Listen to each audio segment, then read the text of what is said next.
मरचू लकड़ियां काटकर बाजार में बेचने गया, लेकिन उसे लकड़ियों के अच्छे दाम नहीं मिले। इस पर मरचू ने कहा, मैं इतनी मेहनत से लकड़ियां काट कर आता हूँ, लेकिन उनके पैसे मुझे बहुत कम मिलते हैं। भैया, तुम्हारी लकड़ियां होती ही इतनी कमजोर हैं कि मैं इस सकता। तुम्हारी लकड़ियों के बस इतने ही पैसे बनते हैं। अरे भैया, कुछ ज्यादा कर दो ना। वो क्या है ना कि इन पैसों का तो कुछ भी नहीं आता। मैं अपनी जिंदगी भैया, तुम जाकर अच्छी लकड़ियां लाओ, तभी इन लकड़ियों का अच्छा दाम मिल पाएगा, वरना इन लकड़ियों का तो यही दाम है। ये सुनकर मरचू बहुत ज्यादा और पैसे लेकर किराने की दुकान से सामान खरीदकर घर आ गया। घर पहुंचते ही मरचू की पत्नी सीता ने कहा, अरे जी, सामान ले आए आप? हाँ जी, ले आया हूँ। सीता के चेहरे पर खुशी छा जाती है, लेकिन जब उसने सामान देखा, जी, इसमें तो बहुत थोड़ा सामान है। हाँ सीता, मुझे पता है कि यह सामान बहुत थोड़ा है, लेकिन मेरे पास जितने पैसे थे मैं उतने का ही सामान लेकर आ गया हूँ। इस तरह हमारा गुजारा कैसे हो पाएगा जी? आपको तो पता ही है कि हम कितनी मुश्किलों से गुजारा करते हैं। मुझे पता है, लेकिन मैं कर भी क्या सकता हूँ।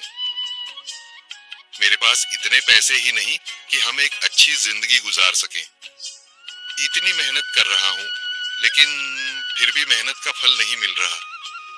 इतनी मेहनत से अच्छी लकड़ी काट कर आता हूँ, लेकिन मुनासिब दाम नहीं मिल। मैं तो बहुत परेशान हूँ। क्या करूँ, कहाँ जाऊँ?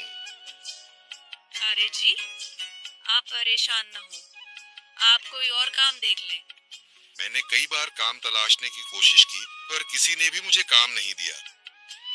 भी काफी ज्यादा परेशान हो गई। मरचू से सीता की परेशानी नहीं देखी गई। उसने अपनी पत्नी सीता से कहा, मैं फिर से जंगल की ओर जा रहा हूँ। अरे जी, अब ना वैसे भी शाम हो रही है, आप कल चले जाइएगा, अभी मत जाइए। ठीक है, अगर तुम रोक रही हो तो मैं नहीं जाता। मैं कल चला जाऊंगा। इसके बाद मरचू गांव में घूमने के लिए चला गया। तभी उसे एक आदमी मिला। कहा, कहाँ जा रहे हो भैया? और सुनाओ, क्या हाल चाल है? जिंदगी कैसे गुजर रही है? अरे भैया, तुम्हें तो पता है कि लकड़ियां काटकर कैसे गुजारा होता है। हाँ भैया, तुम सही कह रहे हो। और आसपास के जंगलियां भी नहीं है, इसके लिए तो जंगल के अंदर जाना पड़ेगा। पर जंगल के अंदर तो काफी सारे जंगली जानवर होंगे। मुझे बहुत डर लगता है भैया। मैं जंगल में।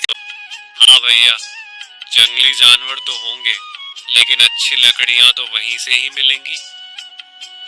ये सुनकर मरचू बहुत ज्यादा परेशान हो गया, लेकिन आदमी बिल्कुल ठीक कह रहा था। जंगल के किनारे की सारी लकड़ियां कट चुकी थीं। अब सिर्फ जंगल के अंदर ही अच्छी लकड़ियां बची। अगली सुबह मरचू लकड़ियां काटने जंगल की ओर चल पड़ा। जंगल में आने के बाद मरचू ने कहा, अरे, यहाँ पर तो लकड़ियां ही नहीं है। तो आदमी सही कह रहा था।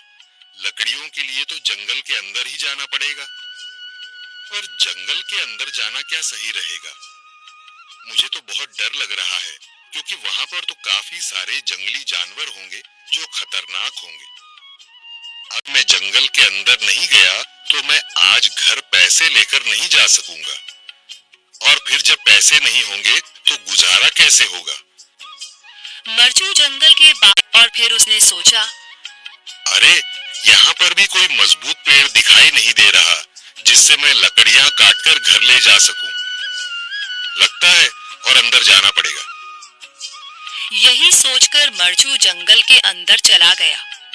अंदर जाने के बाद उसने इधर उधर पेड़ देखे, पर उसे कोई भी अच्छा पेड़ दिखाई नहीं दिया।